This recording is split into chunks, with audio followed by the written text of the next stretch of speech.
tearing out pieces of me to replace the broken pieces of you. Tearing out. Hello, wealthy family, and welcome to day 6 of our chakra series. Yes, we are on day 6, and today we are going to talk about your first eye. I know everywhere it's referred to as your third eye, but when you look at your two physical eyes, right? Let's say you start here, because here in America we read from the left to the right. So if you go 1, 2, then 3, I don't like that.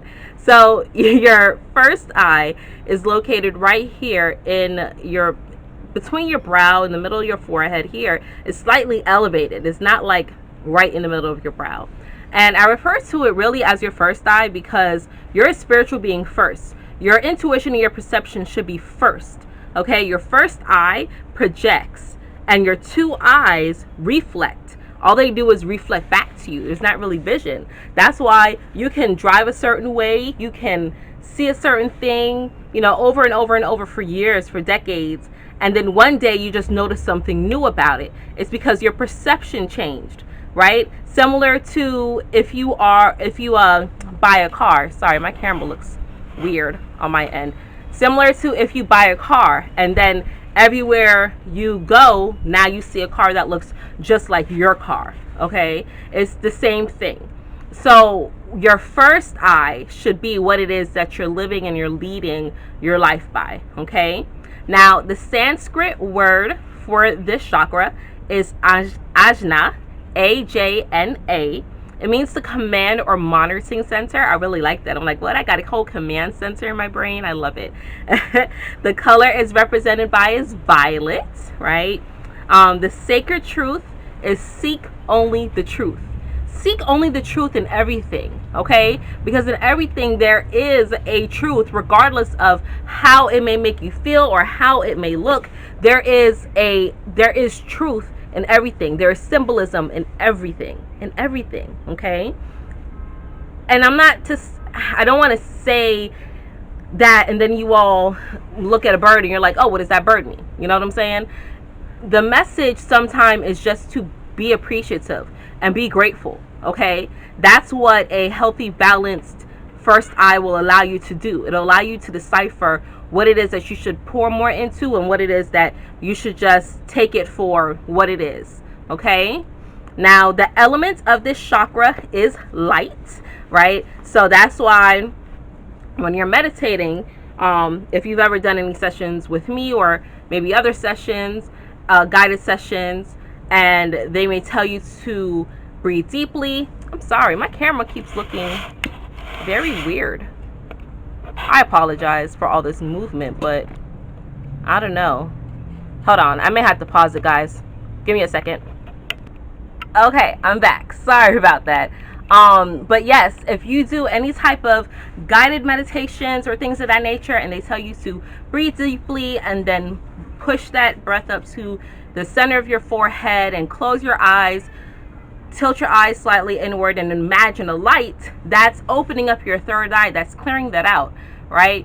Your third eye is naturally there, is naturally open. As a matter of fact, that's the thing that rules your childhood for a good part of it, right? Your third eye is just seeing everything, just taking everything in, seeing energies and things of that nature. Your spiritual senses are very heightened, right? It's not until like through age and practice and habit and fluoride that your first eye can become calcified and not operating correctly, right? In the cases of special situations, and again, I'll use my son, who's autistic and nonverbal and has seizures. That's a reflection of his first eye, right? It's out of balance, right? So we're continuously doing work with that energy center, but also helping him to stay grounded, right? Just a reminder, hey, you're here on earth with us on this plane to experience this. Stay here with us, right? So yes, so the elements of this chakra is light. And when you focus a light, a bright light, or you're envisioning yourself being protected by light, that's actually your first eye that's projecting that light for you, okay? Now, what your first eye does, it gives you the ability to separate your reality from fantasy or delusion, and it's connected to everything, connected to your health, right? Your mental health. Because if you look at things like, my husband always used to tell me, I love some fairy tales. And yeah, I've been to Disney a while, right? I was born in Orlando, even though I was just really born here. Then we went back to Miami, but I was born in Orlando, loved Mickey Mouse my whole childhood. Let's go to the castle. I had the books, I had the videotapes. Yes, I had VHS, right? I had all those things. I like that. My husband's like, you love you some fairy tales. But I fashioned my life around that until I had to realize, hold on, wait a minute. Some of these fairy tales have hidden meanings behind it. What's really going on, right? So I had to tap into that first eye, my clairsentience, right? Because your clairsentience, your clairvoyance is all connected to that, right? Your intuition is also connected to your first eye, okay?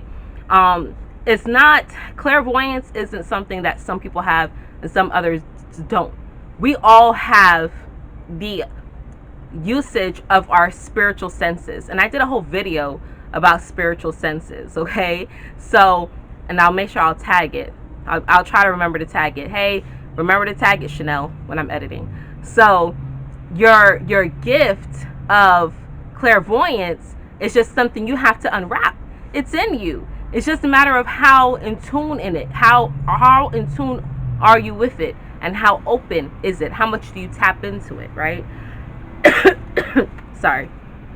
Now, the organs, your physicality that's affected by your first eye chakra, I'm sorry, excuse me, is your brain, your nervous system, your eyes, your ears, your nose, your pineal gland, and your pituitary gland. See, I told you it's a whole gland that's connected to it, right? Sorry.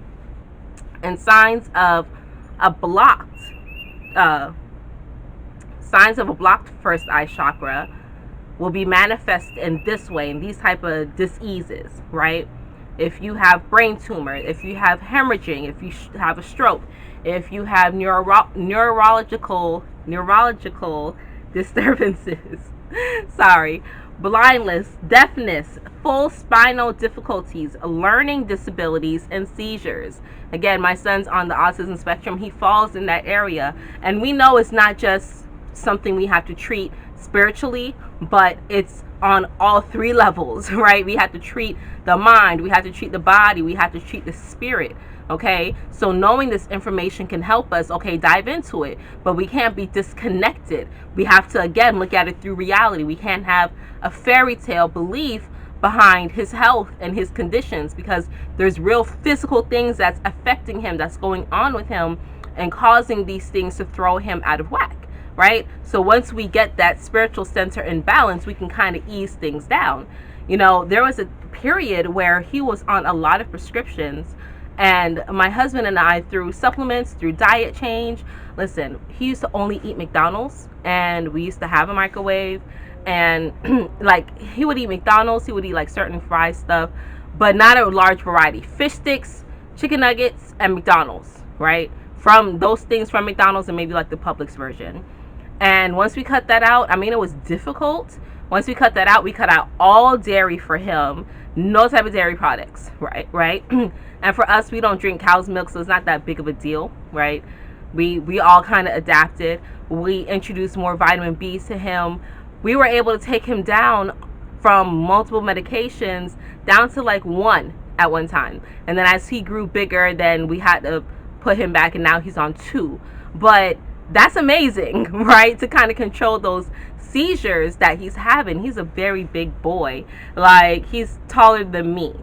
And I know some people may say that's not saying much, but he's a very big boy, okay? So we just want to make sure that we work on those things, because we realize the imbalance and what it is that it can cause, okay? Now, aromatherapy, the ways on how to balance or open up your first eye. Aromatherapy, frankincense, lavender, neroli, and juniper. Herbs to help balance your first eye: dill, thyme, rosemary, juniper, poppy seeds, valerian, mugwort, and mint. And if any of those herbs sound familiar, it's because I'm growing the majority of those in our garden over here. And we get them and we cook with them and we make teas with them, whatever the case may be, but we use them, okay? I love mint in the morning. That's what I drink, mint tea with some lemongrass. But the variety of just having these herbs is great, okay? Yoga, physical ways that you can open up your first eye. If you do yoga, you can do downward facing dog, plow poses, or you can do a headstand, right? Have all that blood rush to your head. There you go. That's a good opening. Also, stay away from fluoride, really. Like, the way how people can just be so disillusioned and not see past a lot of things, not seeing the hidden agenda, going along like sheep, right, and not paying attention to things, not having an opinion of their own, is because their first eye, their pineal gland, is calcified.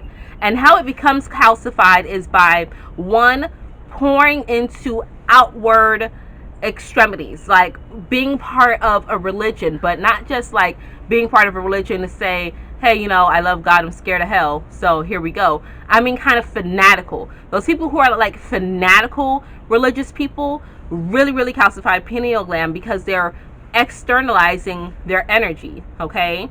Also, drinking water with fluoride, which if you're in the majority of our states and you drink tap water, or you shower with tap water, or you cook with tap water, you are just pouring that fluoride in, okay? Brushing your teeth with fluoride toothpaste, it is not necessary. I went to dental assistant school. I let go of my certification, but I was a certified dental assistant. I worked in a pediatric dental office for a few months. I couldn't take it because I was like, oh, these babies, I can't. But I've been there, I've seen it, I've experienced it. Fluoride is not necessary. I have a tooth that they have been telling me I need a root canal in for years. It's not bothering me, but they're like, there's a lot of decay, you should probably get a root canal. But I stopped using toothpaste from the store and we started making our own toothpaste. We have that up on our other channel, right? How to make activated charcoal toothpaste, and that's all that I go by. That's what keeps my teeth so white. That's what keeps them so straight. They're strong. I'm not neglecting or lacking in anything, right? Plus also my headspace is in the right spot. But activated charcoal is all you need, with a couple of other things, to brush your teeth. You don't need all these excess processed fluoride additive things. Fluoride calcifies your pineal gland, and they just shovel it to us every single day because they know this, and they need to make sure that you do not become awakened, okay? Another symptom of your first eye awakening or becoming decalcified is headaches. If you have a lot of headaches, a lot of migraines, that's also reflected and connected to your first eye, okay? Right in that brain region. I used to have a lot of headaches. I used to have to take like 800 milligrams of ibuprofen to get rid of my headaches back in 2013, 2014, 2015. You know, I was going through my stages, and I just remember like always having these bad headaches. And that was when they were telling me about my tooth as well. And I had one of them removed. I was like, nah, I don't want to do a root canal. You can just pull it. And it was this other one. So it's been that long since they've been telling me, but it's not progressing. Nothing's going on with it, okay? And by no means is that me telling you not to go see a professional. Don't come in my box and say, Chanel said, don't worry. You know what I'm saying? Go see a licensed professional if that's what you feel you should do. Don't stop anything because I'm telling you my experience, okay? All right. But with my toothpaste, just changing that up, just changing up our natural habits, like that was amazing, right? It really helped me open my eyes to what was going on and the magnitude of the wickedness that is being pushed upon us to keep us in this state of dullness, okay? Okay, that's my tangent. Let me bring it back. All right, stones to help with your first eye. Amethyst, first and foremost, right? That's what I'm wearing. I have a whole amethyst necklace. My son gave this to me for winter solstice. My husband bought this amethyst for me for I stole a return, or I think he just bought it from me because he loves me, or maybe he gave it to me for winter solstice. I don't know. My husband buys me so many things. He bought me this head wrap. Do y'all like it? Thanks. So amethyst, first and foremost, really, really good. It comes in different shades of purple, but amazing for your first eye. Moldavite, very strong and powerful stone. I do not own a piece of moldavite, but I do, know a lot about it because I have a lot of books about it, and I've seen it in the stores. I've held one before. Very powerful stone, okay? Purple fluorite and black obsidian. I love black obsidian so much. It's good for protection. It's good for infinites, right? So black obsidian, a great stone, and you can also keep that with you because it wards off negative energy. So that's one stone, depending how big it is, that you can carry with you. I really like that. Okay, now affirmations for your first eye. Again, visit my website www.ascendinginfinitegoddess.com for the remainders of these affirmations. But for here, these are a couple that you can recite to help with your first eye. I recognize wisdom comes from within. I see all situations with clarity and objectivity. I am open to inner guidance. The knowledge of the universe is within me, right? Isn't that beautiful? What a beautiful affirmation. Okay, so wealthy family, that is all that I have for you all today. Visit me tomorrow as we dive into the crown chakra. Kudos, shout out to everybody who has taken advantage of this original pricing of the chakra series, which is $35, but after tomorrow I'm going to up the price. I'll probably give you all a couple days, I don't know, but because I'm recording this now, but I don't know how long, but I'll probably give you a couple days before I raise the prices on that. Okay, so be on the lookout for that. Book your session. If you need some time out, you can book some days in advance. And until we connect again, wealthy family, stay alert, stay aware, and live in love.